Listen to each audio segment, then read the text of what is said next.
ಮುಂಡಗೋಡ ಪಟ್ಟಣ ಪಂಚಾಯತ್ ಆವರಣದಂತಹ ಪ್ರಮುಖ ಸ್ಥಳದಲ್ಲೇ ಇರುವ ಈ ಅಂಗವಿಕಲರ ಶೌಚಾಲಯವು ನಿರ್ವಹಣೆಯಿಲ್ಲದೆ ಗಬ್ಬು ನಾರುತ್ತಿದೆ. ಶೌಚಾಲಯದ ತುಂಬೆಲ್ಲ ಕಸದ ರಾಶಿ ಬಿದ್ದಿದ್ದು ಒಳಗೆ ಕಾಲಿಡಲು ಅಸಾಧ್ಯವಾಗದ ಪರಿಸ್ಥಿತಿ ನಿರ್ಮಾಣವಾಗಿದೆ.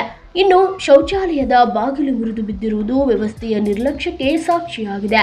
ಪಟ್ಟಣವನ್ನು ಸುಂದರವಾಗಿ ಮತ್ತು ಸ್ವಚ್ಛವಾಗಿಡುವ ಜವಾಬ್ದಾರಿ ಹೊಂದಿರುವ ಅಧಿಕಾರಿಗಳ ಎದುರೇ ಈ ವ್ಯವಸ್ಥೆ ಇರುವುದು ವಿಪರ್ಯಾಸ. ತಮ್ಮ ಕಚೇರಿಯ ಆವರಣವನ್ನೇ ಸ್ವಚ್ಛವಾಗಿಟ್ಟುಕೊಳ್ಳಲಾಗದವರು ಇನ್ನು ಇಡೀ ಪಟ್ಟಣದ ನೈರ್ಮಲ್ಯವನ್ನು ಹೇಗೆ ಕಾಪಾಡುತ್ತಾರೆ ಎಂದು ಸಾರ್ವಜನಿಕರು ತೀಕ್ಷ್ಣವಾಗಿ ಪ್ರಶ್ನಿಸುತ್ತಿದ್ದಾರೆ.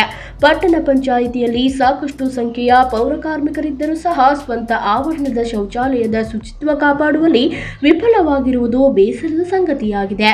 ವಿಶೇಷವಾಗಿ ಅಂಗವಿಕಲರಿಗಾಗಿ ಇರುವ ಈ ಸೌಲಭ್ಯವು ಬಳಕೆಗೆ ಬಾರದಂತಿರುವುದು ಮಾನವೀಯತೆಯ ದೃಷ್ಟಿಯಿಂದಲೂ ಖಂಡನೀಯ.